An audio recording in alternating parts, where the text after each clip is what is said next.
기도하고 시작하도록 하겠습니다. 살아계신 하나님 아버지, 참 감사합니다. 하나님께서 이 차별금지법을 반대하는 운동을 한국교회적으로 이루어 주시고 또 믿음으로 기도하며 선한 싸움을 싸우게 하여 주셔서 참 감사드립니다. 하나님의 약속이 이 현실과 가장 멀어진 곳에서 우리 주님의 약속의 실체가 될 것을 믿습니다.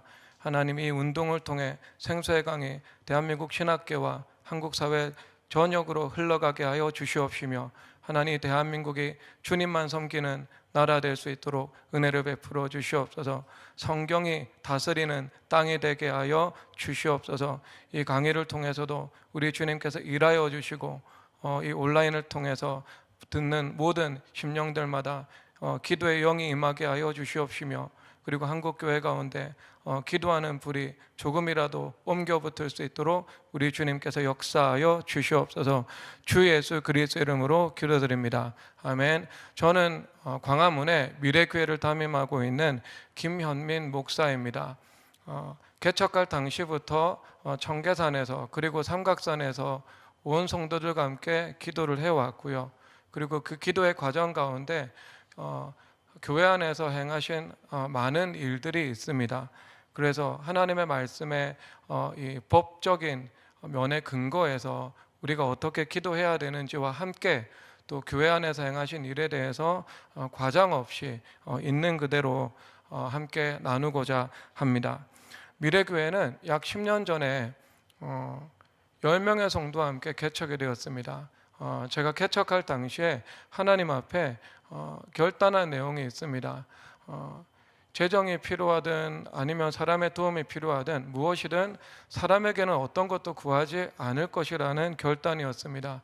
그래서 모든 필요한 것은 하나님 앞에 기도해서 하나님으로부터 공급받겠다는 이 의지였죠. 그래서 저희들이 개척할 때는 약 수중에 70만 원 정도의 돈이 있었고요.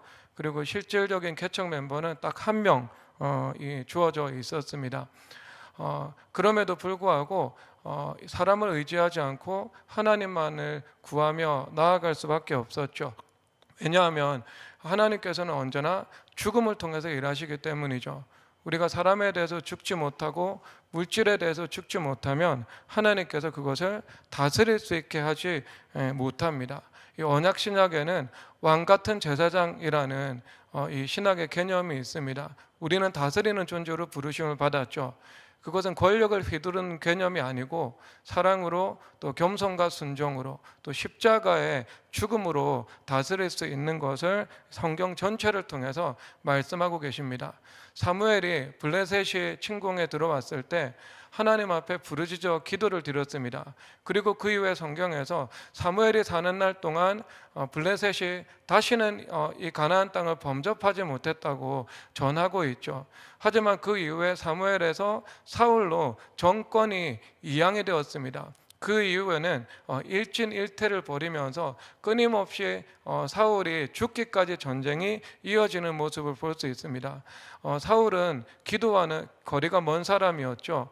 그래서 사울이 선지자 가운데 있더냐라는 말씀이 있는 것처럼 그는 영적인 것을 그리고 하나님의 말씀을 따르는 것에는 큰 관심이 없었던 사람입니다. 그래서 그는 칼의 힘으로도 이 블레셋의 침공을 막지 못했던 겁니다.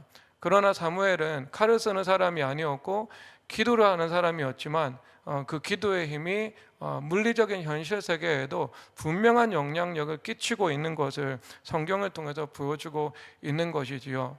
그래서 우리는 언제나 하나님 앞에 기도하고 그리고 물질과 사람에 대해서 죽을 때 하나님께서 공급하시고 또 하나님께서 그 모든 것들을 다스리고 누리게 하시는 하나님의 은혜를 경험할 수가 있습니다. 다니엘이 사자굴 앞에서 죽음에 대해서 죽지 못했다면 죽음을 다스릴 수 없었을 것입니다. 하지만 다니엘이 사자굴에 들어가는 것들을 감수했습니다.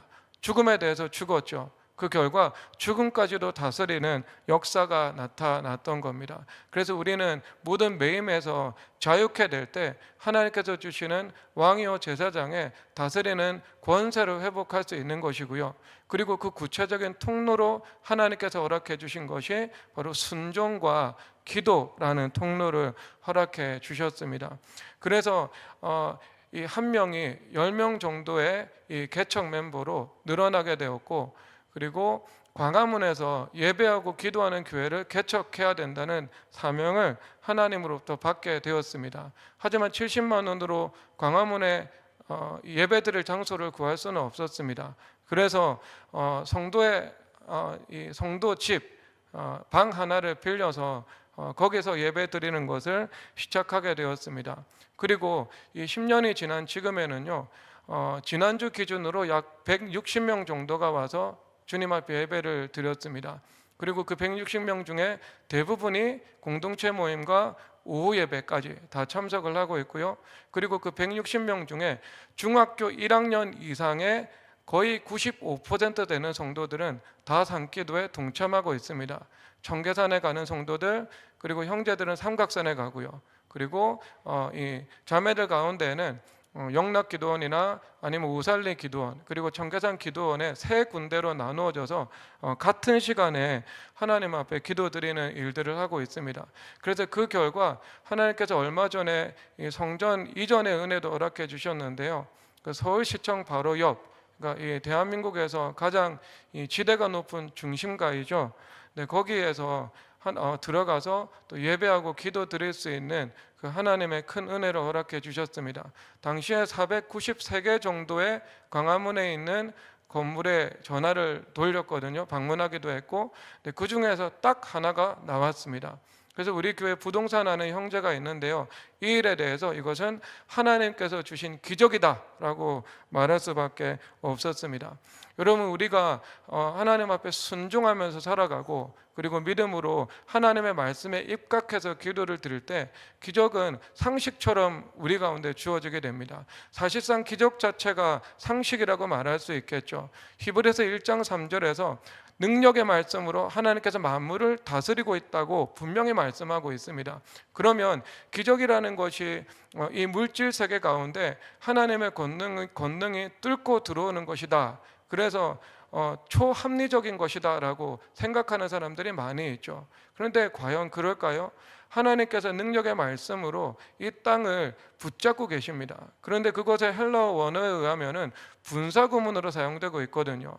하나님께서 창조하시고 그리고 종말까지 내내 하나님께서 이 만물을 말씀으로 붙잡고 계신 것을 말씀하고 있습니다. 즉 우리가 동쪽에서 태양이 뜨고 서쪽으로 집니다. 그리고 봄부터 겨울까지 계절의 순환이 이루어집니다. 이것은 자연 법칙의 저절로 운행되는 것이라고 볼 수 없겠죠. 그것은 전능하시고 인격적인 성삼위 하나님께서 이 만물을 붙잡고 말씀으로 운영하고 있기 때문에 나타나는 일입니다. 즉 태양이 뜨는 것도 자연 법칙에 의해서 저절로 우연히 이루어지는 일들이 아니라 하나님께서 능력의 말씀을 붙잡고 신실하심으로 이 지구를 돌보고 있기 때문에 나타나는 현상임을 분명히 알 수 있는 것입니다. 그래서 성경에서는 참새 5마리가 두 아사리온에 팔리는 것도 하나님께서 주관하신다고 말씀하시죠.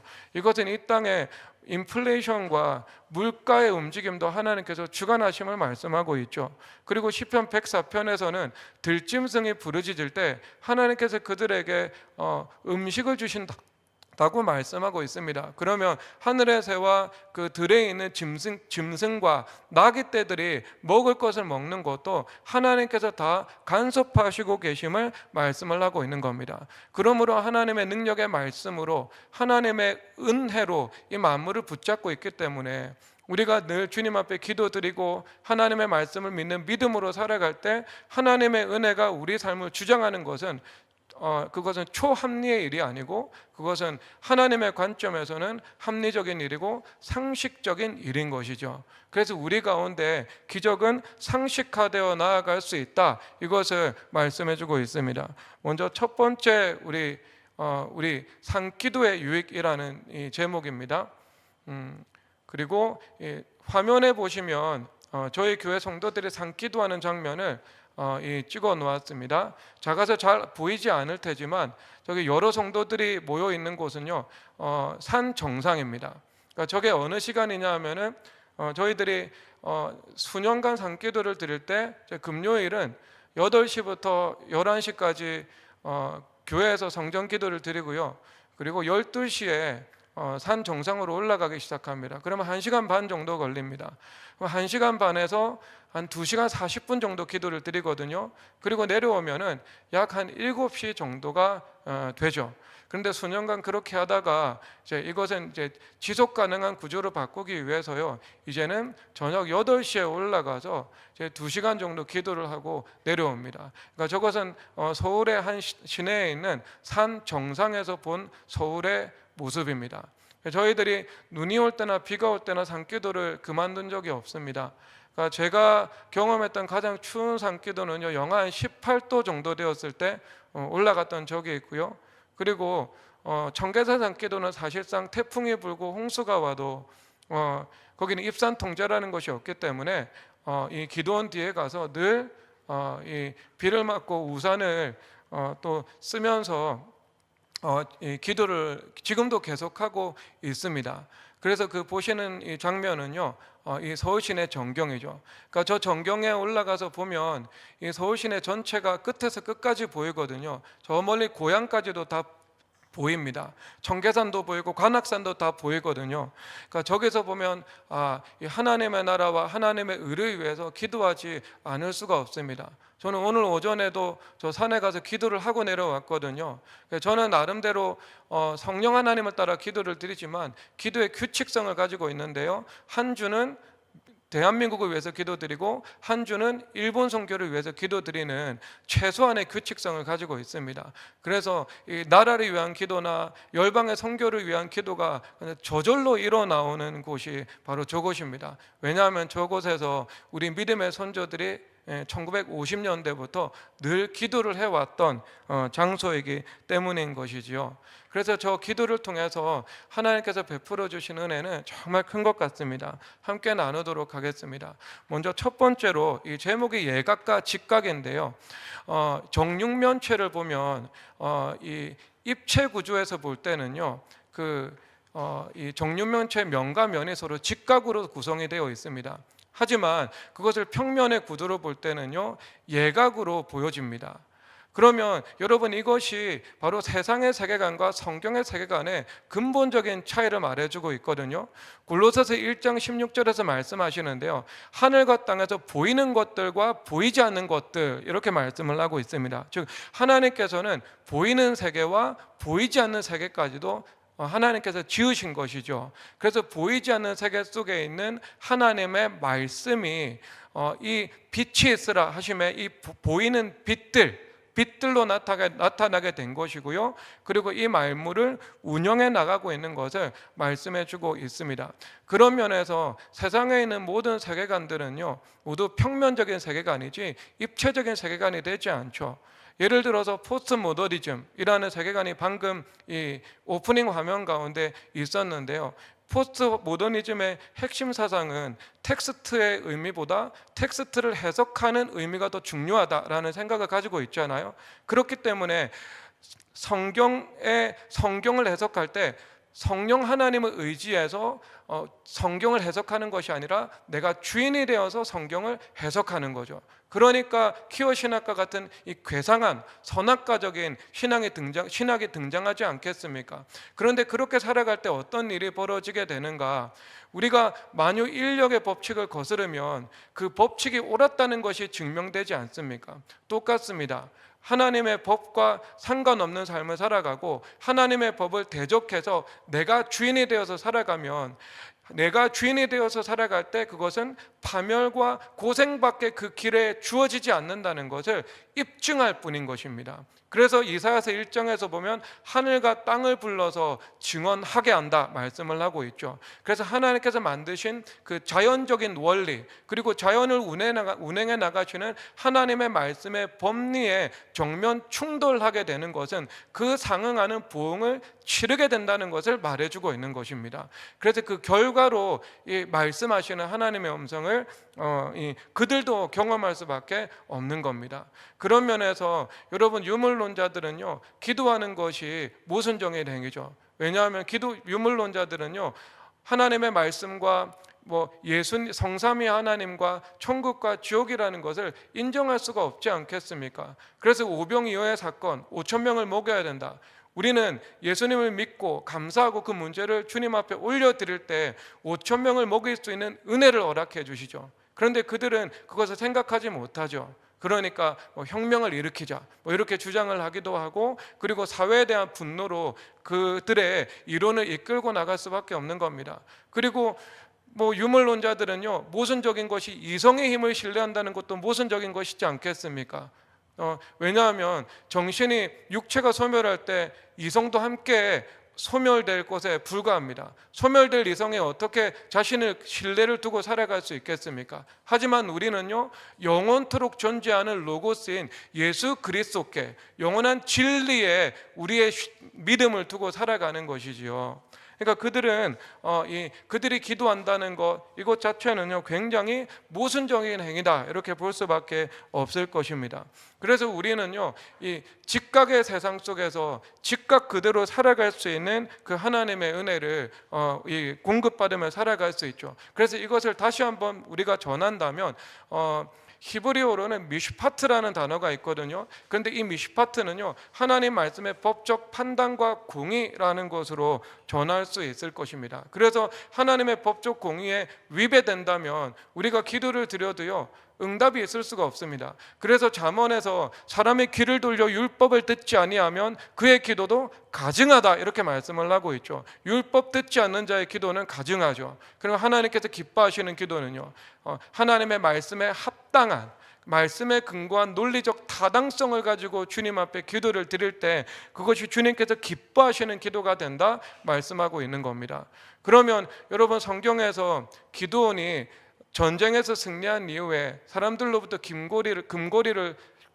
금귀고리를 거두죠. 그리고 에봇을 만드는데 그것이 기드온의 집에 올무가 된다고 말씀을 하고 있습니다. 이것은 물질의 우상숭배를 의미하고 있는 겁니다. 그러면 그 물질 우상숭배를 그대로 두고 그가 40년 동안 사사의 직무를 수행했습니다. 그 직무를 마치고 난 다음에 어떤 결과가 벌어졌는가? 70명의 자녀들 중에 69명의 자녀가 죽임을 당하는 참혹한 결과로 나타난 것을 보게 되는 것입니다. 그러니까 이것이 우리가 하나님의 법적 공의에 합당하지 않을 때 그리고 합당하지 않은 면이 있다면 주님 앞에 회개를 해야 되는데, 회개를 하지 않게 될 때 이것이 어떤 열매로 주어질 수 있게 되는지 보여주고 있는 사사기의 단적인 사례다라고 말할 수 있겠죠. 그래서 우리 미래교회에서는 성도들이 산에서 기도를 드리면서 철저하게 하나님의 말씀에 입각해서 기도 드리는 것, 그리고 하나님의 미슈파트인 그 법적 공의에서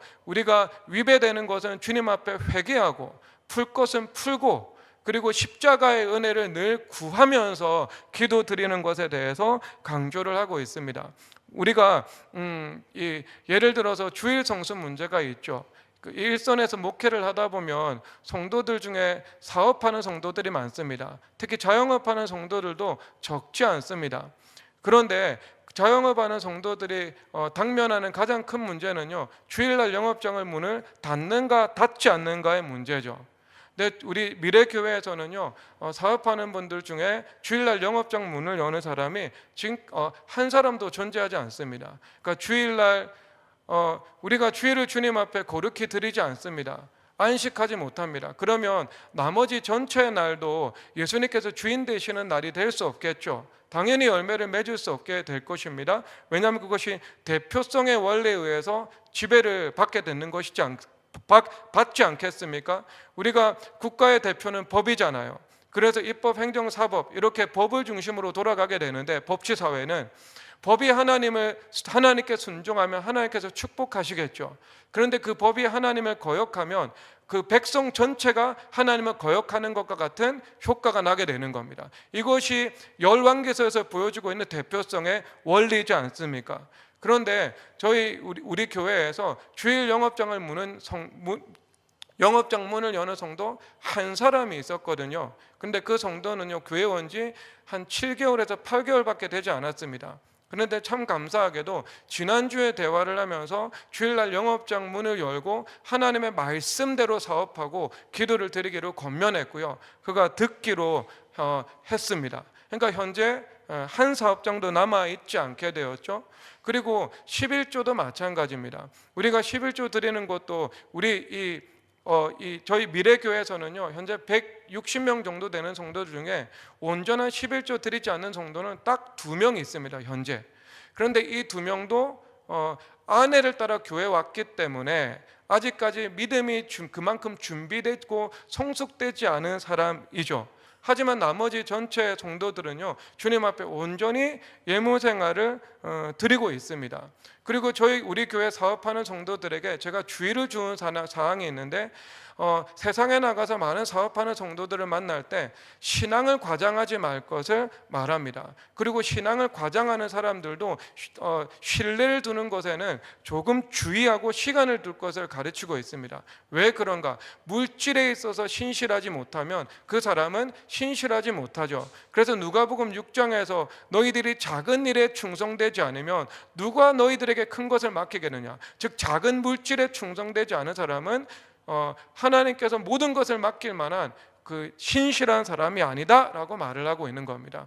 그래서 이 성도들이 하나님의 말씀에 입각해서 사업을 경영해 나가기 시작하는데요, 제가 한 1년 전인가요 장로님한테 이야기를 들었습니다. 우리 교회에서 세무 처리를 하는 세무사 분이 계신데요, 그 세무사무소에 우리 교회에서 사업을 하는 대부분의 성도들이 같은 세무사에 거래를 하고 있습니다.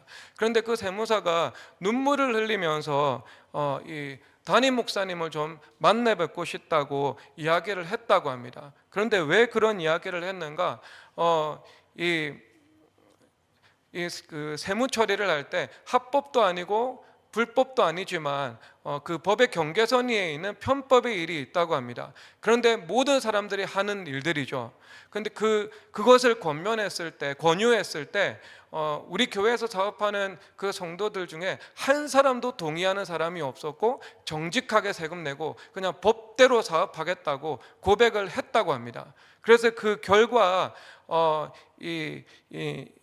그 세무사까지도 예수님 믿는 사람들은 저렇게 해야 되는 것이구나 라고 감동을 받게 되었다고 말을 하고 있죠. 그러니까 우리가 하나님의 말씀대로 기도를 드리고 말씀을 믿는 믿음에 입각해서 살아갈 때 그것이 하나님께서 우리에게 주시는 풀어주시는 하나님의 은혜로 나타나게 됩니다. 이 산기도의 법적 근거에 대해서 한번 살펴보겠는데요, 자, 스가랴서 14장 4절에서 말씀하시는데요, 메시아 되신 예수님께서 감람산에 서실 것이다 라고 말씀을 하고 있습니다. 그래서 그 한가운데가 동서로 갈라져 매우 큰 골짜기가 되어서 산 절반은 북으로 절반은 남으로 옮기고 라고 말씀을 하고 있습니다. 즉 예수님께서 감람산에서 산기도 하셨잖아요. 습관을 쫓아 감람산에 가셨지 않습니까?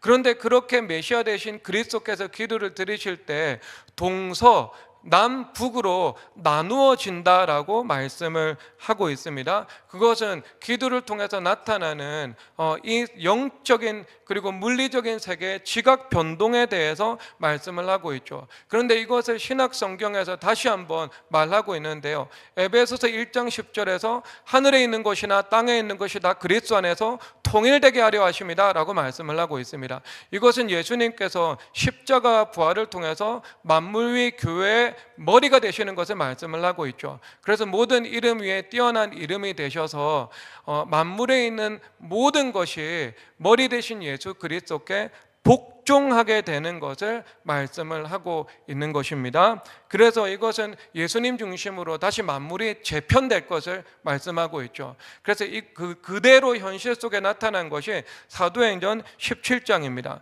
사도행전 17장에서 빌립보 감옥에서 바울과 실라가 하나님 앞에 찬송하고 기도를 드리지 않습니까? 그럴 때 그 지진이 실제로 일어나게 됩니다. 착고가 풀어지고 옥문이 열리는 그 좌우의 역사가 나타나죠. 그리고 영적인 분위기가 변화가 되어서 그 만물이 교회 앞에 무릎 꿇는 역사가 나타난 거죠. 그래서 그 시의 관리들과 그리고 군인들이 사도 바울이 로마 시민권인 자인 것을 알고 정중히 나가기를 부탁하는, 즉 그 매질하는 사람이 부탁하는 사람으로 변화되는, 즉 세상의 교회 앞에 무릎 꿇게 되는 역사가 나타나는 것을 말씀을 하고 있습니다. 즉 머리 대신 예수님 중심으로 만물이 재편되는 것, 그래서 만물 위 교회 머리 대신 예수 그리스도라는 그 영적인 질서가 합당하게 세워지는 것을 말씀을 하고 있는 것이지요. 그렇다면 여러분, 우리가 주님 앞에 산에서 기도드리고 또 산에서 기도드리지 않는다 할지라도 함께 차별금지법을 반대하면서 주님 앞에 모여서 기도를 드릴 때 세상의 교회 앞에 무릎 꿇게 되는 역사가 나타나지 않겠습니까? 그래서 이 말씀을 믿는 믿음으로, 즉 예수님께서 감람산에 서실 때 동서남북의 지각 변동이 나타나고 머리 대신 예수님 중심으로 만물의 재편이 일어나고, 그리고 빌립보 감옥에서 찬송과 기도를 드렸을 때 영적인 분위기가 전복되는 역사가 나타났지 않습니까? 그와 같은 역사가 이 대한민국 땅에 반드시 일어날 것을 믿고 축복합니다. 그래서 함께 기도드리고 함께 산에 기도드리는 것이 너무나도 중요하죠. 우리가 산기도를 왜 해야 되는가? 예수님께서 감람산에 서셨다. 여러분, 이것으로 모든 이유는 다 가름이 되어 있습니다. 이 하나만으로 우리가 산에서 기도해야 되는 이유는 충분하다, 이것을 말씀을 하고 있는 것이죠. 그런데 여러분, 우리 개인의 삶 속에서도 은혜를 주신 것이 많습니다. 제가 이 차바 강의를 강의 부탁을 받을 때요, 말씀 반 그리고 간증 반 이렇게 전해달라고 부탁을 받았거든요. 그래서 제가 간증도 좀 하도록 하겠습니다. 우리 교회에 대한민국에서 탑 클래스에 있는 대학교에서 성악을 전공하는 한 자매가 있었습니다. 근데 이 자매가 대학교 1학년 그 학교를 들어갈 때마다 하더라도 거의 최하위권으로 수능도 보지 않고 들어갔습니다. 그리고 그때 권하기를, 대부분의 이 성악과 학생들은 솔리스트를 하면서 돈을 받고 봉사를 하거든요. 근데 솔리스트로 나가지 말고 교회 안에서 하나님 앞에 충성되고 그리고 기도드리면서 예수님과 온전한 그 관계를 먼저 형성시켜 나가야 된다고 권면했는데 그대로 순종했습니다. 하지만 이 자매는 이 돈이 참 없는 자매였거든요. 그리고 코로나 기간이 되었습니다. 근데 코로나 기간 때 성도들이 영적인 나태에 빠지기 너무나도 좋지 않았습니까? 그런데 이제 우리 교회는 방역 수칙을 다 준수하면서 예배를 드렸지만 성도 수가 줄거나 아니면 재정 규모가 감소되거나 성도들이 영적인 기상 상태가 어두워지거나 한 적은 없었습니다. 왜냐하면 늘 산에 가서 주님 앞에 기도 드릴 수 있었으니까요. 그런데 그때 성도들에게 제가 청계산이든 삼각산이든 약 40일 기도를 드리면서 주님 앞에 집중적으로 회개하는 시간을 보내라고 권면했던 특정한 기간이 있습니다. 그런데 이 대학교 2, 3학년 되는 자매가요, 이 청계산 산기도를 40일 작정으로 드린 거예요.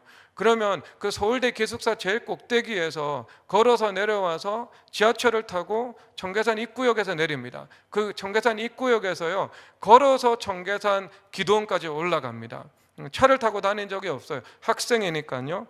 그렇게 해서 약 40일 정도 기도를 드렸습니다. 근데 본인의 친구들은요, 노래방 갔죠. 그런데 이 학생은 기숙사, 학교, 교회 이것밖에 모르고 자랐습니다. 그러니까 친구들은 노래방 갈 때 매트 하나 들고 산기도를 다닌 거예요. 근데 이 40일 산기도를 마치고 나서 이 자매가 어떤 고백을 했는가? 이제 조금 회개가 열린다는 고백을 하더라고요. 대학교 2, 3학년이 무슨 죄를 많이 지었다고 이제 회개가 열린다고 고백을 할까? 그건 당연하죠. 우리는 그만큼 깊은 죄성을 가지고 있는 존재들이기 때문입니다.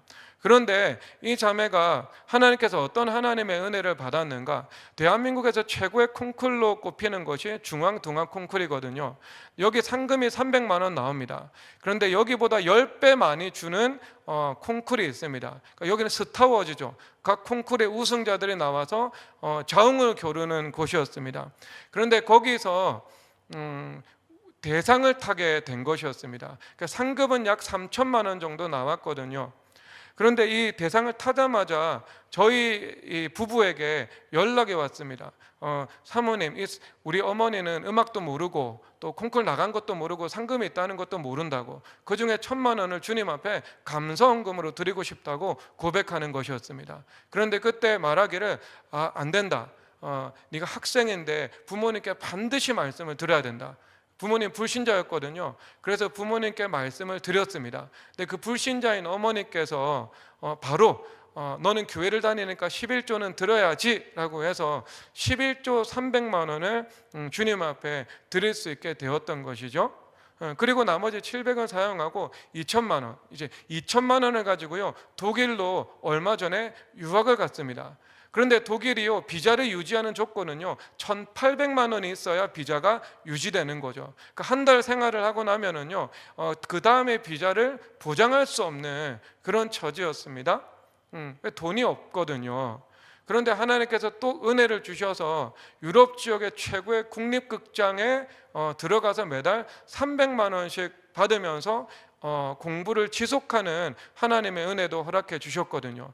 그러니까 이것이 내가 예수님 중심의 삶을 살아갈 때, 교회 머리 대신 예수 그리스도께 붙어서 늘 주님께 기도하는 삶을 살아갈 때, 하나님께서 한 돈 없고 의지할 곳 없는 약한 자의 인생을 어떻게 책임져 주시는지 보여주시는 사례다, 이렇게 볼 수 있을 것입니다.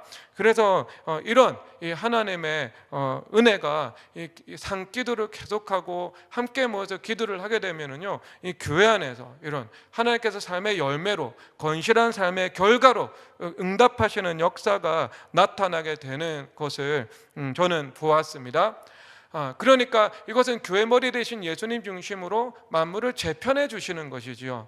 그래서 오병이어와 같은 사건이지 않겠습니까? 사명을 감당하기 위해서 5천 명을 먹여야 되는데 5천 명을 먹을 것이 내 안에 없는 거죠. 내 안에 없으니까 하나님께서 은혜를 베푸셔서 주님께서 인도하시는 것으로 나타났습니다.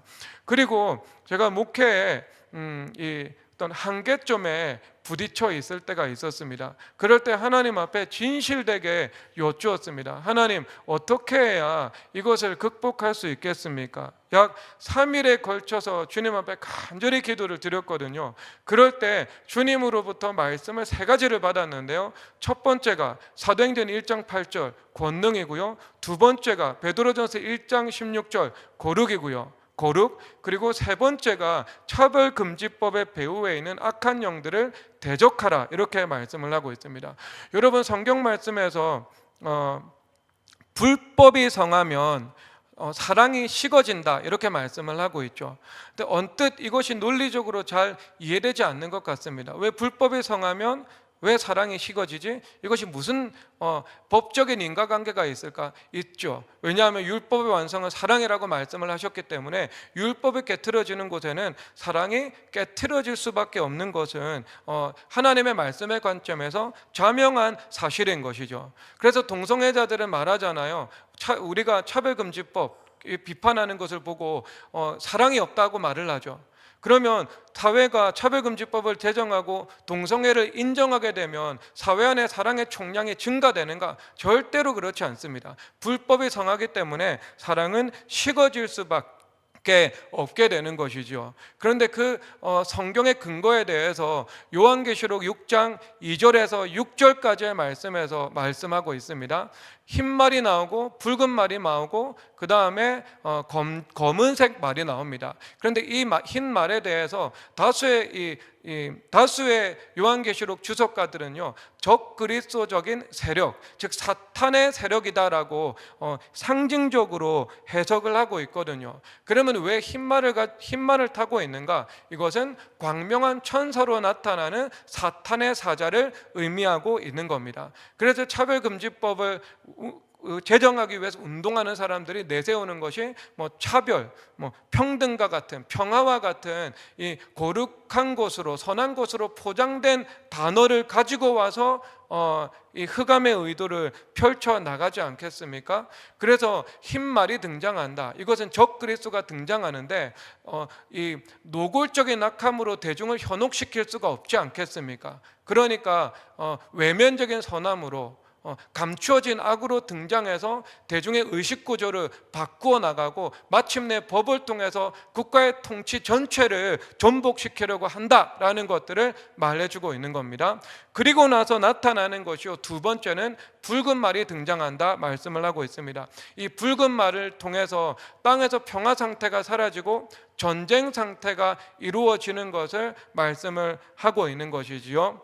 그래서 불화와 반목이 끊임없이 이어지게 되는 것을 말하고 있습니다. 그러니까 소돔과 고모라에서 보면 동성애가 남녀노소 원근에서 몰려와서 그 음욕을 표출을 하고 있지 않습니까? 하지만 성경에서 선지서에서는 그 소돔과 고모라는 폭력의 땅임을 또한 말하고 있는 겁니다. 그래서 불법이 성하면 사랑이 식어지는 역사가 나타나죠. 그리고 나서 검은 말이 등장하는데요, 검은 말은 손에 저울을 가졌다, 즉 기근을 이끌고 들어오죠. 그래서 한 데나리온의 밀 한 대, 한 데나리온의 보리 석 대다라고 말을 하고 있습니다. 그렇다면 이것은 경제적인 기근이 찾아오는데요, 이 경제적인 기근은 사실상 불화와 반목이 있을 때 저절로 나타나는 결과임을 우리는 역사와 사회 현상을 통해서도 알 수 있습니다. 지금 대표적으로 우크라이나와 러시아가 전쟁을 하는데 그 전쟁을 통해서 화평 상태가 깨트려지죠. 그래서 그 전쟁 상태를 통해서 순환과 번성이라는 그 화평의 구조가 깨트려지고 또 무역의 통로가 막히게 되는 것을 통해서 석유나 곡물의 가격이 급등하게 되는 인플레이션 현상이 나타나는 것을 보여주고 있습니다. 그래서 먼저 흰말이 등장하죠. 불법이 등장합니다. 그 다음에 붉은 말이 등장합니다. 사랑이 식어집니다. 그리고 나서 검은 말이 등장하는데 그것은 경제적인 기근이 순차적으로 찾아오는 것을 말씀을 해주고 있는 것입니다. 그래서 국가 가운데 차별금지법이나 동성결혼 합법화와 같은 합법을 가장한 불법의 주인을 노릇을 하게 되면 이 나라의 법 자체가 선악과의 지배적 영향력으로 들어가게 되죠. 하나님의 말씀이 선과 악을 규정하는 것이 아니라 인간의 이성과 그릇된 죄악이 선과 악을 규정하는 결과로 나타나게 되는 것입니다. 그런데 그것으로 끝나는 것이 아니라 그런 사랑의 식어짐과 경제적 황폐화까지 저절로 찾아오게 되는 것을 말씀을 하고 있는 겁니다. 그러니까 우리가 차별금지법을 하나의 기도로 또 운동으로 대적하고 막지 않으면 경제적인 쇠퇴는 민족 가운데 찾아오는 것이 하나님의 말씀의 관점에서 수순의 일이다 라고 볼 수 있는 겁니다. 그러니까 하나님께서 2015년쯤에 차별금지법과 동성결혼 합법화를 대적하라, 이 말씀을 저한테 준 것으로 저는 기억을 하고 있습니다. 그런데 사실 제가 산기도를 하는 초창기에는요, 굉장한 스트레스와 그리고 이 탄식과 근심 속에서 나라와 민족을 위해서 기도했던 그런 기억이 납니다.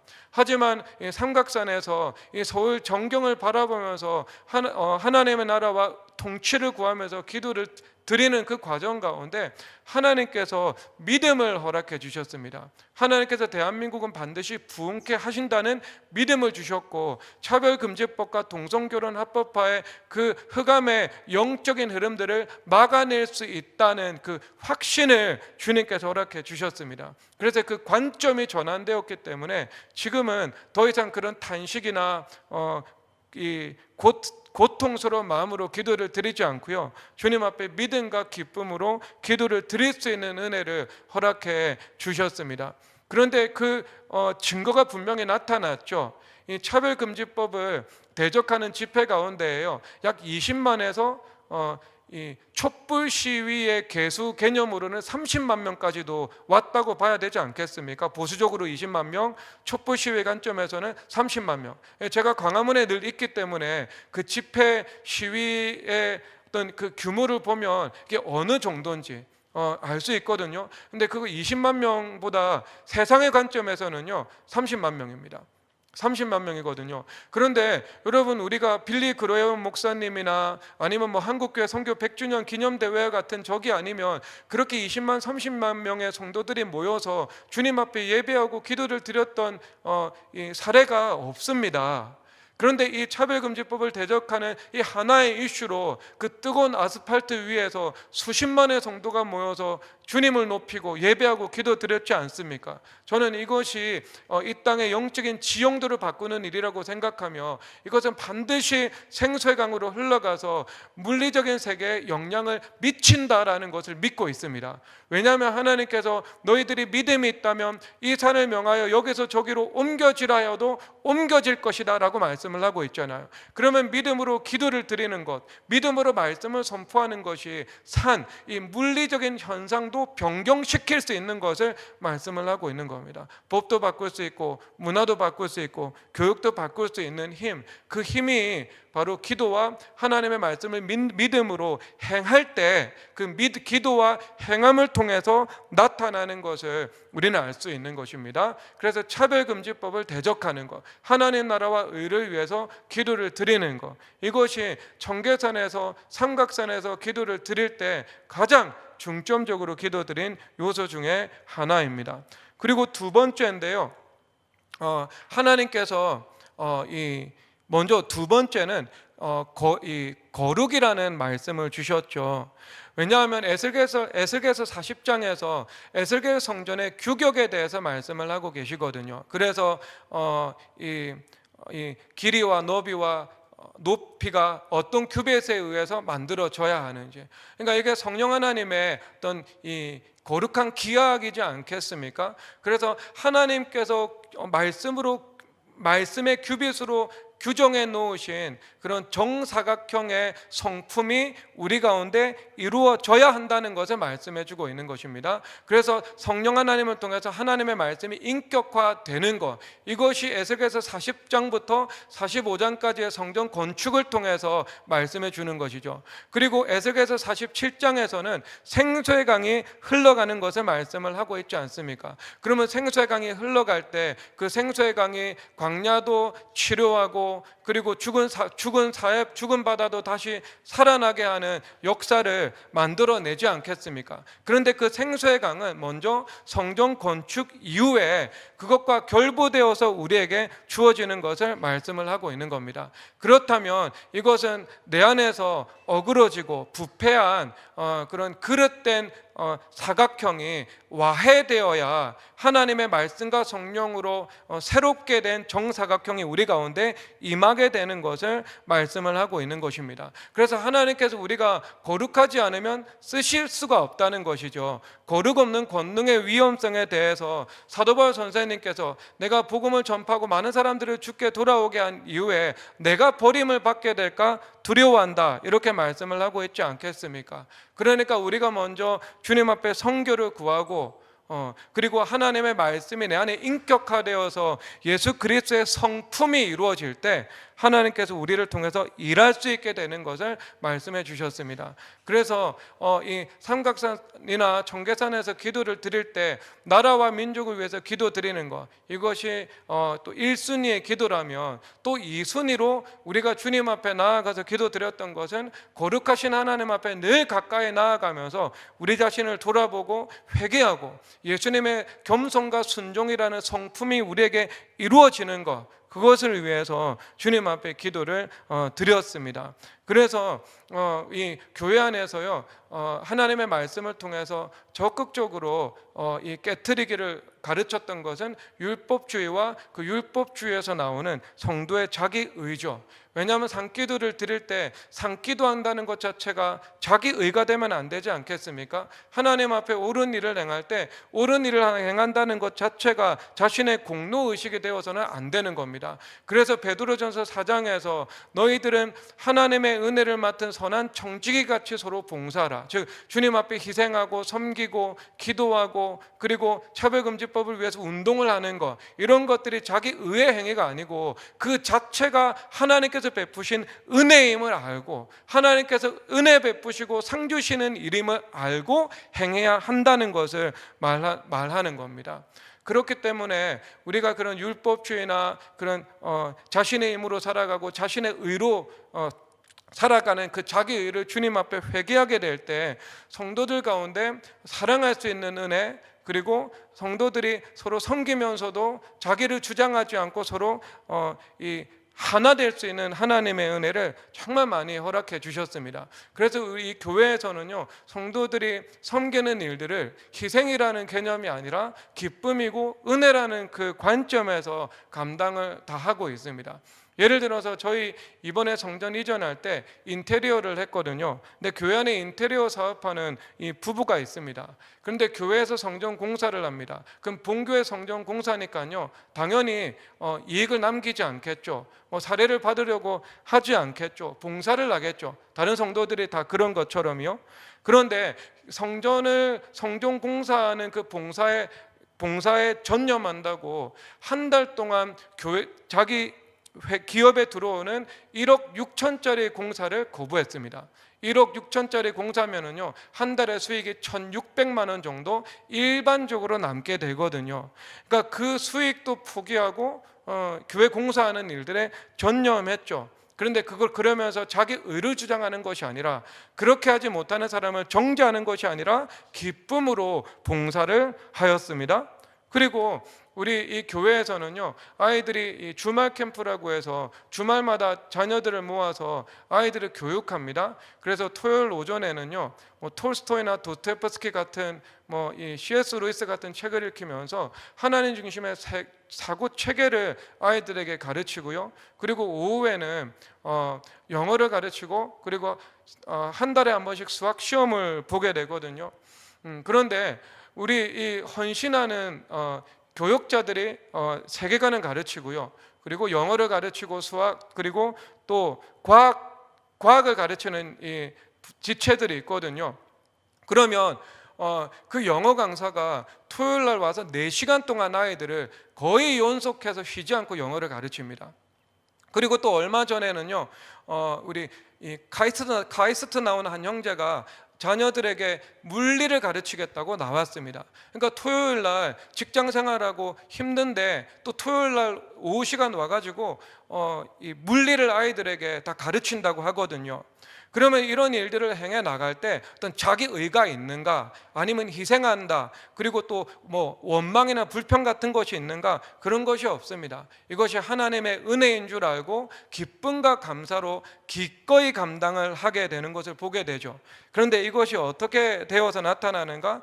주님 앞에 회개하는 것을 통해서, 주님 앞에 그런 율법주의나 다른 사람을 정죄하는 것이나 그런 자기 의나 음란이나 이것을 먼저 주님 앞에 회개하고 주님 앞에 가까이 나아가면서, 결국 우리가 회개할 때 남는 것은 겸손과 순종이라는 예수 그리스도의 성품이 남게 되거든요.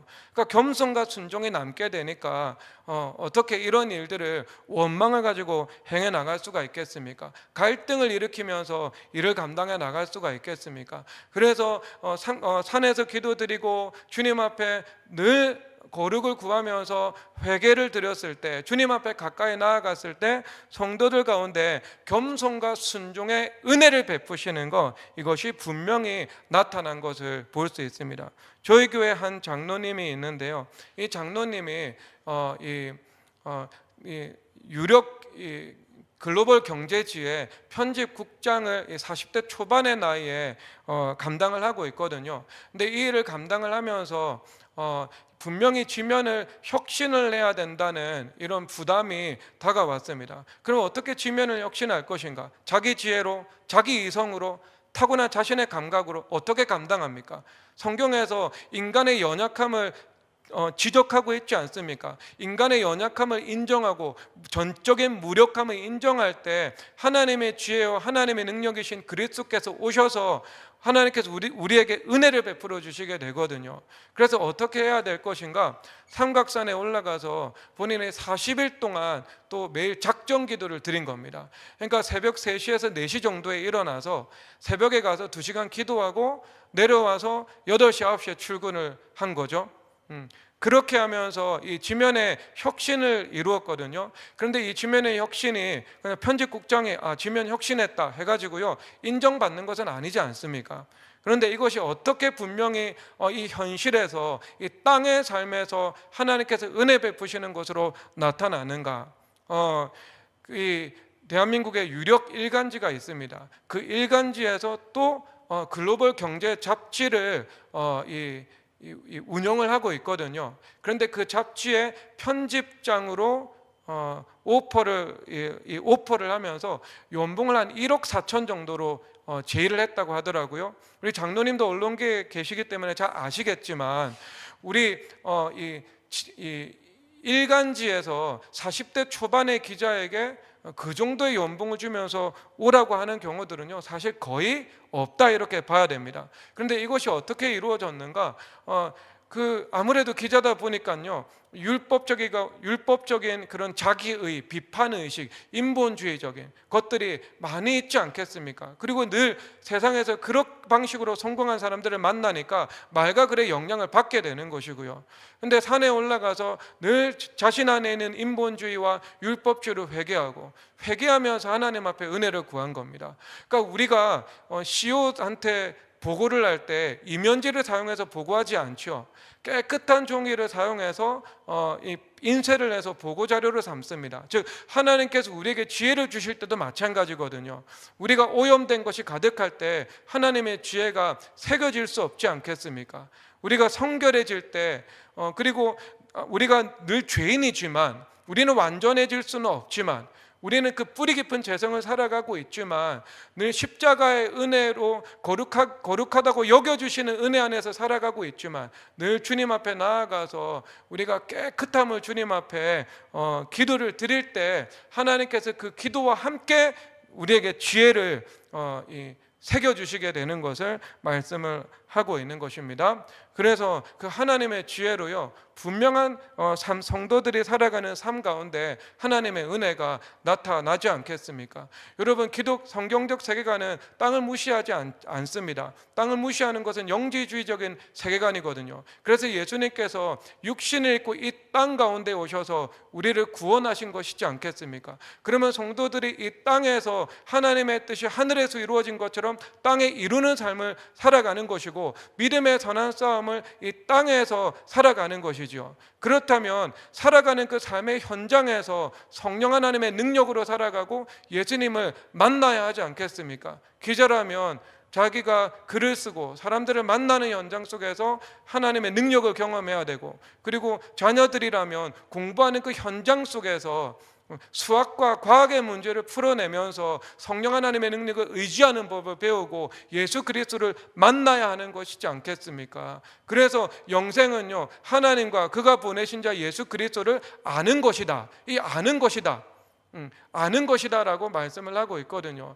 이것은 단지 지식적으로 아는 것이 아니고 우리가 삶을 살아가면서 우리와 함께 하시는 예수님을 늘 삶 속에서 경험하고 누리고 살아가는 것을 말씀을 하고 있는 것입니다. 그래서 이 성도들 안에 실질적으로 산에서 기도를 드릴 때 땅에서 삶을 살아갈 때 하나님께서 주시는 은혜가 분명히 나타납니다. 나라와 민족을 위해서 기도를 드리지만 그리고 교회를 위해서 기도드리고 교회 안에서 하나님께서 행하시는 역사가 분명하고, 그리고 뿐만 아니라 그리스도의 몸이 되어서 늘 겸손과 순종의 삶을 살아갈 때 하나님의 말씀을 믿는 믿음으로 그 말씀이 사실되는 역사가 분명히 나타나는 것을 이 성도들의 삶을 통해서 볼 수 있습니다.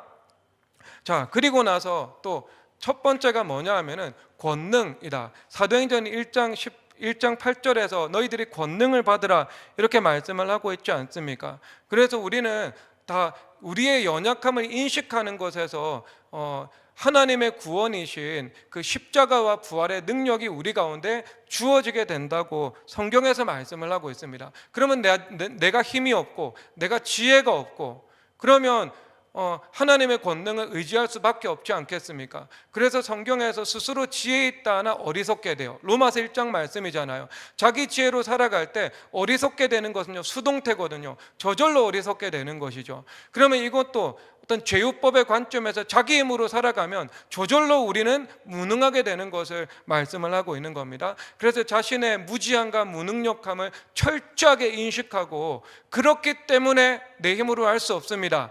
성령 하나님의 능력이 필요합니다. 하나님 앞에 그 권능을 구해야 하는 것을 말씀을 하고 있습니다. 그래서 사도행전 19장에서 사도 바울 선생님께서 두란노 서원에서 하나님의 말씀을 전할 때 말씀하고 있죠. 주의 말씀이 힘이 있어 흥황하여 세력을 더하더라 라고 말씀을 하고 있는 겁니다. 그러니까 하나님의 말씀에 힘이 있어야 되는 겁니다. 말씀에 힘이 있어야 흥황하여 세력을 더하게 되는 거죠. 제가 기도의 시간 여정을 시작한 것은 사실상 전도사 시절이었습니다. 그때 중등부 교육 전도사를 맡고 있었는데요. 그때 어떤 이 어리석은 분들이 중등부는 전도사들의 무덤이라는 말을 만들어내고 있었습니다.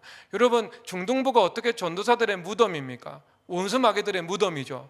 말 자체가 부정적이니까 그 말의 얽매임을 스스로 만들어버리는 그 어리석음을 범하게 되는 것이죠. 그러니까 창세기 1장에서 하나님 태초에 말씀이 있었죠. 요한복음 1장에서. 그런데 원수마귀가 와서 말씀을 타락시키잖아요. 그러니까 언어의 타락이 먼저 왔거든요. 그러니까 최초의 죄는요, 언어의 타락에서 온 것입니다. 그러니까 차별금지법, 대표적으로 언어의 타락이죠. 차별하지 말라는 것이 얼마나 좋은 것입니까? 그런데 그 본의를 왜곡시켜서 거룩한 것을 망령되이 일컫게 되는 그 역사가 나오게 된 것이지 않겠습니까? 그런데 제가 전도사로 일하면서요, 기도를 하지 않고 강단에 서면 아이들이 설교를 듣지 않습니다. 그런데 6시에 교회 와가지고요, 한 3시간 정도 기도를 드리고 11시에 주일학교 예배, 중등부 예배 때 설교를 하잖아요. 그러면 듣지 않는 사람이 없습니다. 그때 경험적으로 깨닫게 되온 거예요. 아, 내 힘으로는 이 아이들에게 성령 하나님의 감화하심을 일으킬 수가 없구나. 하나님께서 함께 해주실 때, 즉 성령 하나님께서 감화시켜 주실 때 그 사람을 바꿀 수 있는 힘이 있구나 라는 것들을 저는 깨닫게 되었습니다. 그래서 이제 교회를 개척할 때부터는 늘 청계산에서 삼각산에서 주님 앞에 기도를 드리면서 위로부터 오는 권능을 구하고 그것에 입각해서 성도들에게 권면하고 설교를 하고 또 이 말씀을 전하게 되었죠. 그래서 성도들이 순종을 하게 되죠. 저는 성도들 중에서 11조를 예를 들어 드리지 않는다 그러면 저는 권면합니다. 그런데 지금까지 11조 드리라는 권면 때문에 교회 나간 사람 한 사람도 없습니다. 물론 그것을 무지막지하게 권면하지 않고 가서 밥도 사주고 그리고 또 좀 더 세련된 방식으로 전하려고 노력은 하지만 선과 악의 문제에 대해서는 타협 없이 하지만 부드럽게 권면을 하거든요.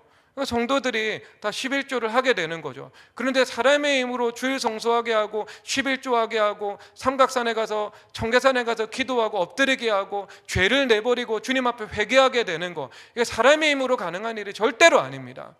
이것은 우리가 주님 앞에 기도를 드리고 성령 하나님의 권능을 받을 때 생수의 강에 흘러가서 성령 하나님의 감화하심으로 하나님께서 바꿔주시는 것입니다.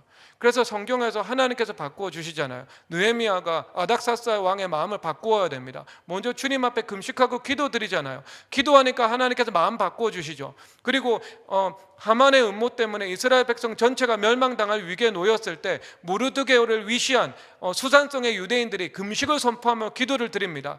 그리고 그 결과 하나님께서 아수에로 왕의 마음을 바꿔주시는 것이지 않겠습니까? 어떻게 우리가 우리의 힘으로 사람의 마음을 바꿀 수가 있겠습니까? 하나님의 권능이 아니면 상황도 사람 하나도 우리는 조금도 바꿀 수가 없죠. 그래서 너희들 근심하지 말라. 주님께서 말씀을 하시죠. 근심하지 말라. 기도하라는 말씀인 것입니다. 자, 그래서 우리 이 교회에서 이런 일이 있었습니다. 한 가정이 있는데요. 이 가정의 배우자가 이 부적절한 행위를 한 겁니다. 부적절한 행위를 한 겁니다. 그리고 교회를 나가버렸어요. 근데 이 상대편 배우자는 이혼을 하겠다고 저를 찾아왔습니다. 사실상 이혼의 서류 만드는 작업까지도 들어가려고 했던 상황입니다. 그런데 그때 이 상대편에게 어떻게 권면을 했는가? 예수님 중심으로 풀어갈 의향이 있는가 물어보았습니다. 자신은 예수님 중심으로 풀어가서 이 가정을 이 파탄난 가정을 회복시키고 싶다라고 말했죠. 물론 외도한 당사자는 예수님을 떠나고 교회도 떠나고 가정도 떠나는 상황이었습니다. 다 떠났죠. 그럴 때 제가 딱 2가지를 권면을 했거든요. 첫 번째가 내 안에 계신 예수님께서 일하시기 위해서는 내가 남편에 대해서 죽어야 된다. 그러면 남편에 대해서 죽는 것이 무엇인가? 하나님의 말씀에 입각해서 내가 그럼에도 불구하고 남편을 사랑하고 존중하고 순종할 수 있다면 그것이 남편에 대해서 죽은 것이다 라고 권면을 했습니다. 그러니까 여러분, 죽는 것도 내 힘으로 됩니까? 안 되죠. 그러니까 정말 주님 앞에 회개하고 기도하면서 남편에 대해서 죽는 연습과 실체가 이루어지는 것이지요. 그리고 또 두 번째 권면했던 것이 무엇인가? 그 배후에는 영적인 문제가 있다. 도박을 하면 도박의 영적인 문제, 음란을 행하면 음란의 영적인 문제가 있지 않겠습니까? 그러니까 사망의 세력을 잡은 원수 마귀가 있다. 그러니까 죄는 이 사망을 이끌어 당기거든요. 그러니까 죄후 배후에는 분명한 원수 마귀가 있는 것입니다. 그러면 그 원수 마귀와 믿음의 선한 싸움을 하면서 그 원수 마귀를 깨트릴 때 남편은 돌아오게 될 것이다라고 권면을 했습니다. 그런데 이 자매가 그대로 그 말씀에 입각해서 순종하는 삶을 살아갔죠. 그리고 2년이 지난 순간이었습니다. 보통 죄라는 것은요, 영적인 문제이기 때문에, 또 중독의 문제이기 때문에 단번에 끝나지 않습니다. 두 번 그렇게 반복되는 경향을 가지고 있거든요. 똑같은 죄를 범한 겁니다. 그리고 또 집을 나가버린 거예요. 그러니까 형식적으로 이 가정 안에서 살아가다가 양심이 있으니까요. 그런데 이 자매가 전화를 했습니다. 전화를 해서 집에 돌아오라고, 그리고 자녀들하고 시간을 함께 보내주면 나는 그것으로 충분하다고, 그리고 그 돌아온 남편에게 최선을 다해서 맛있는 음식을 만들어서 남편을 섬기고 해왔던 그대로 순종하고 공경하기를 계속해 왔습니다. 어느 정도로 순종했냐 하면은 운전면허를 따야 되는데 남편한테 가서 운전면허 따는 것을 남편이 허락해주면 내가 딸게, 근데 허락하지 않으면 나는 따지 않을 거야. 신앙에 대해서는 내가 답이 없지만 그 외 생활에 관한 것은 내가 자기한테 순종할 거야. 여러분, 이것이 부적절한 행위를 한 이 배우자에 대한 태도였던 거죠. 그런데 그때 가정으로 돌아오고요. 그리고 또 2년 있다가 교회로 돌아왔습니다. 즉 교회를 나간 지 4년 만에 교회로 돌아와서 그 파탄난 가정이 완전히 회복이 됐습니다. 어느 정도로 회복이 되었는가? 우리 교회에서 성전 이전하는데요, 그 부부가 저를 찾아왔습니다. 찾아와서요, 목사님, 이번에 건축헌금을 1억을 드리겠습니다. 그런데 이 1억을 주택담보대출 일으켜서 드리겠습니다. 현금이 없는 거예요. 그러니까 여러분, 이 정도면 이분이 얼마나 교회를 사랑하고 얼마나 예수님과의 관계에서 충성된 태도로 주님을 따르기를 원하는지 여러분, 이것이 증명이 되었을 것이다 라고 생각합니다. 그래서 여러분, 사람을 바꾸는 힘이 어디에 있습니까? 이것은요, 우리가 성령 하나님의 권능이 와야, 원수 마귀와 싸워서 이겨야, 그리고 하나님께서 은혜를 베풀어 주셔야 사람도 상황도 바꾸어 주신다라고 말씀을 하고 있는 겁니다. 그래서 예수님께서 당신께 대해서 말씀하시기를 내가 곧 길이요 진리요 생명이니 라고 말씀하고 있거든요. 길과 진리라는 것은 무엇이 하나님의 법적 공이고 무엇이 위배되는지, 무엇을 풀어야 내 인생에 묶인 것이 풀리는지 가르쳐 주는 것이라면, 하나님의 말씀에 기반해서 우리가 움직여 나갈 수 있는 그 매뉴얼을 제시해 주신다면, 생명이라는 것은 그것을 이룰 수 있는, 즉 하나님의 권능에서 나온 생명력을 말씀을 해주고 있는 것이지요. 그래서 그 생명력으로 살아가는 하나님의 그 은혜를 허락해 주시는 것입니다. 자, 그리고 나서 산기도의 구체적인 이 유익인데요, 첫 번째가 뭐냐 하면은 율법주의 국법과 말씀을 믿는 연역적인 믿음입니다. 율법주의라는 것은요, 선악과적인 삶이죠. 그래서 자신의 주인이 되어서 자신의 힘으로 살아가며 가시와 엉겅퀴를 맺는 삶을 의미하고 있는 것입니다. 그런데 우리가 산기도하면서 살아가니까요, 은혜로 살아가게 되잖아요. 하나님께서 공급하시는 힘과 지혜로 살아가게 되죠. 그래서 인간이 죄성이 가지고 있는 태생적인 율법주의를 극복하게 되는 것을 말씀을 하고 있습니다. 우리 미래교회에서는요, 초등학교 6학년에서 중학교 1학년 때부터 산기도를 다 시작합니다. 현재 중학교 1학년 이상으로 산기도 안 하는 성도는요, 현재 우리 160명 성도 중에서는요, 한 명도 없습니다. 저희 아들이 중학교 2학년인데 지금 산기도 하고 있습니다. 산기도 하고 있고요. 초등학교 6학년인 딸아이가 있는데 내년부터는 산기도 해야 된다는 것을 운명처럼 다 받아들이고 있죠. 그러면 아이들이 공부를 하면서 수학이나 언어나 물리 이런 것들을 접하면서 난관이 있지 않겠습니까? 그러면 그 난관 앞에서 대부분 자신이 열심히 해서 또 자신의 힘으로 그리고 있는 지혜 없는 지혜 다 쥐어짜내서 그것을 극복해 나가려고 하지 않겠습니까? 그러면서 그 안에서 바벨탑과 같은 율법주의가 저절로 자라나게 되는 것이죠. 그런데 그렇게 하지 않고 공부를 본격적으로 시작하는 초등학교 6학년에서 중학교 1학년까지 산에서 기도하면서 살아가는 거죠. 그래서 너희들이 무엇을 위해서 기도를 드려야 되는가? 나라를 위해서 기도드리고 교회를 위해서도 당연히 기도를 드려야 되는데, 너희들이 그 학업의 이슈를 놓고 주님 앞에 기도를 드리고 주님 앞에 질문을 드리면서 나아가면 하나님께서 은혜를 베푸시는 것을 가르칩니다. 그렇기 때문에 이 자녀들이요, 어떤 율법주의가 자라날 틈도 없이 하나님의 은혜로 살아가는 법을, 하나님의 지혜를 구하는 법을 배우게 되는 것이지요.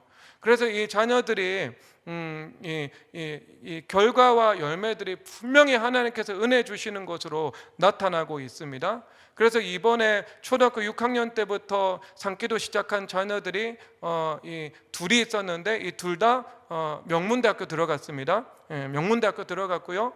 그리고 학점을 저한테 가르쳐 주는데 둘 다 올 A가 나왔습니다. 이 1학기 때, 1학년 1학기 때요, 하나님께서 은혜를 베풀어 주셨죠. 그리고 그 전 세대가 있는데 이 아이들은 이제 중학교 3학년, 고등학교 정도의 교회 와서 그때부터 산기도를 했습니다. 그러니까 또 하나님께서 은혜를 주셔서 또 유수의 대학교에 들어갔는데요, 하나님께서 그들의 학업의 열매를 주시기 시작합니다.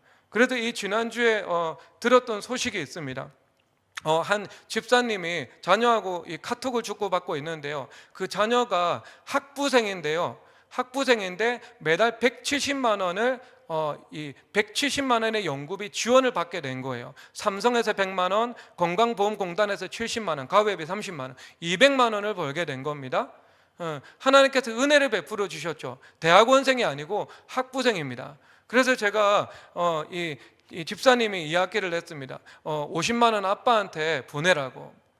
그러니까 그 자녀가 대답하는 거예요. 아니, 내가 후배들 밥 사줘야 되기 때문에 그건 좀 어렵겠습니다. 제가 그걸 보다가요, 바로 제 카톡으로 그 지체에게 문자를 보냈습니다. 아빠한테 50만 원 상납해라고. 그러니까 바로 그 아빠한테 단문이 왔는데요. 아빠, 아무래도 내가 아빠한테 50만 원 드려야 될 것 같아. 목사님께서 말씀하셔서 순종해야 돼 라고 말을 했거든요. 그러니까 여러분, 이 자녀들이 아버지 말은 안 듣는데도요, 목사님 말은 들을 줄 알게 되는 거죠. 아버지는 협상을 할 만한 여지가 있으니까요. 그러니까 그만큼 순종의 태도가 되어 있는데, 하나님께서 이 자녀들에게 하나님의 은혜로 살아가는 훈련이 되다 보니까 삶 가운데 주님께서 주시는 분명한 열매가 현실적으로 나타난다, 이것을 말씀해주고 있는 것입니다. 그러니까 삶의 현장에서 그 현장과 말씀과 현장이 괴리되어서 살아가는 것이 아니죠. 그러니까 아까 사업하는 성도들이 세무사가 눈물을 흘리면서 고백을 할 정도로 말씀대로 정직하게 사업을 하고 있다면, 우리 자녀들 또한 하나님의 말씀을 믿는 믿음으로 늘 기도하고 은혜를 구하면서 살아갔는데, 하나님께서 그 땅에서 자신이 하는 일 가운데 하나님께서 간섭하시는 은혜를 누리고 살아간다는 것을 말해주고 있는 겁니다. 그러니까 이것이 나의 간증이요, 이것이 나의 찬송이라는 것이 흘러나오게 되는 것을 그들의 인생을 통해서 보여주고 있는 겁니다. 그래서 율법주의를 극복한다. 그 다음 단계가 뭐냐? 말씀을 믿는 연역적 믿음이죠. 그러니까 너희가 표적과 기사를 보지 못하면 도무지 믿지 못하리라. 그러니까 이것이 어떤 그 귀납적 신앙의 한계이지 않겠습니까? 늘 내가 높은 곳에서 떨어져서 동성애를 해서 하나님의 말씀이 옳았구나라는 것들을 입증받으면서 살아가면 늘 인생에서 시험과 환난은 끊임이 없지 않겠습니까? 그런데 하나님께서 우리에게 원하시는 것은요, 보지 않고 믿는 믿음입니다. 그리고 하나님의 말씀을 믿는 믿음으로 살아가서 그 약속의 은혜를 누리는 것을 하나님께서 원하시는 것이지요. 그래서 이스마엘은요, 그 기납적 열매의 대표죠. 그런데 이삭은요, 바로 그 하나님 말씀 믿는 믿음으로 하나님께서 주신 그 약속의 성취를 보게 되는 것입니다. 그래서 성도들이 산에서 기도드리고 말씀을 들으면서 늘 믿음이 견고하게 뿌리를 내리고 믿음이 아름드리 나무처럼 자라나게 되는 것입니다. 그래서 성도들이 좁은 길을 선택할 줄 알고, 선악과가 있을 때 선악과 앞에서 자기 부인하고 하나님의 말씀을 믿는 믿음으로 걸어갈 줄 아는 성도들로 하나님께서 바꾸어 주시는, 믿음의 사람으로 세워 주시는 그 하나님의 은혜를 허락해 주시는 것입니다. 그리고 또 두 번째는 뭐냐 하면은 하나님과의 친밀함이죠. 창세기 17장 20절에서 이스마엘에 대하여는 내가 내 말을 들었나니라고 말을 하고 있습니다. 그런데 말을 들었다 이렇게 표현하고 있지만 여러분, 이것은 히브리어 원문을 볼 때는요, 내가 너를 들었다 이렇게 말씀을 하고 있습니다. 아브라함의 말을 들은 것이 아니고요, 아브라함 자체를 들어주신 것을 말씀을 하고 있는 것이죠. 그래서 주님 앞에 늘 가까이하고 회개하고 하나님의 은혜를 누리게 되면서 주님께서 친밀함의 은혜를 허락해 주시는 겁니다. 그래서 너 말을 들었다가 아니고 너 자체를 내가 들었다, 주님께서 말씀을 해주고 있죠. 그래서 우리 인간의 이성으로는 어떤 이 만물과 상황과 사물들이 움직여 나가고 있는 그 배후의 분자 구조를요, 속속들이 다 알 수 없게 됩니다. 그래서 이 성경 전체에는요, 하나님께 묻지 않고 자신의 이성의 합리성으로 선택한 사람들이 경험을 하게 되는 그 비합리성을 도취해서 말을 하고 있지 않겠습니까? 그래서 다윗이 묻지 않고 시글락을 갔을 때 합리적인 관점에서는 이것이 사울 왕의 추격으로부터 도피할 수 있는 유효한 수단이었습니다. 하지만 하나님께서 그것은 하나님의 뜻이 아니었고, 아말렉에 의해서 모든 재물과 처자들을 강탈당하는 것을 통해서 결국 비합리적인 선택이었음을 가르쳐 주게 되었던 것이지요.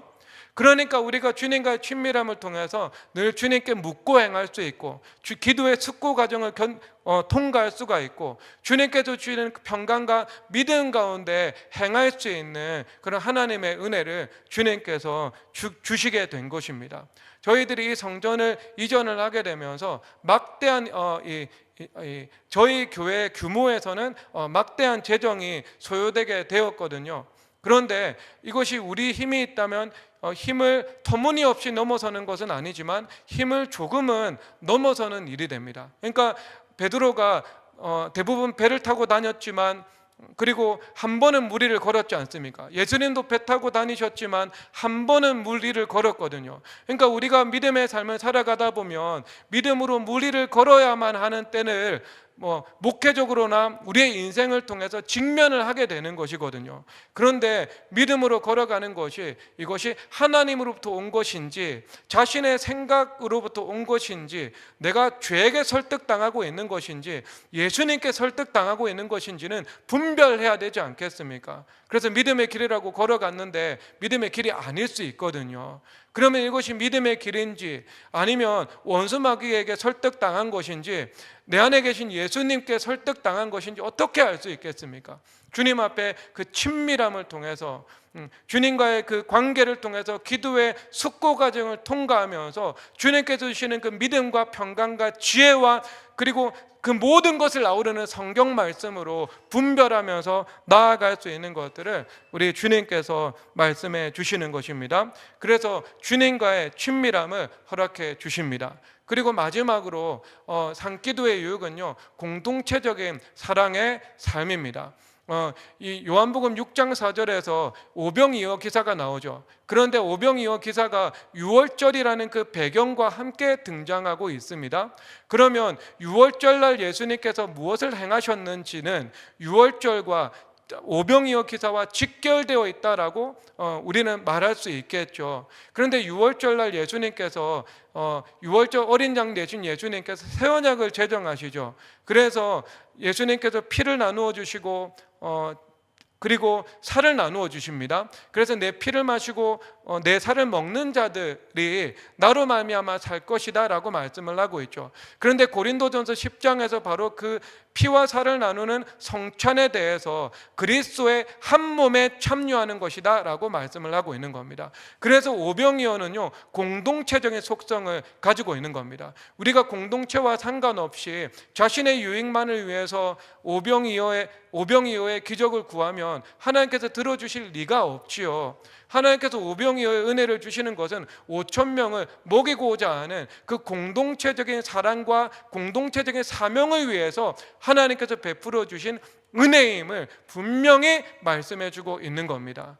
그런데 우리 형제들이 다 함께 하나가 되어서 이 삼각산에 올라가서 기도를 드리고 내려옵니다. 그리고 자매들도 함께 하나가 되어서 청계산에 올라가서 주님 앞에 기도를 드립니다. 그러면서 이 교회 안에는 공동체적인 그 사랑이 풍성해지는 하나님의 은혜로 나타난 것입니다. 그래서 서로 사랑으로 도구의 기도를 드리고 뿐만 아니라 크고 작은 가지고 있는 것을 물질적으로 나누는 삶이 교회 안에서 이루어지게 되는 하나님의 은혜를 허락해 주시는 것이죠. 그래서 로마서 5장 5절에서 말씀하시는데 성령 하나님을 하나님의 사랑이다 라고 말씀을 하고 있습니다. 그러니까 하나님의 사랑, 성령 하나님을 통해서 하나님의 사랑이 우리 안에 부어졌음을 말씀하고 있는 것이지요.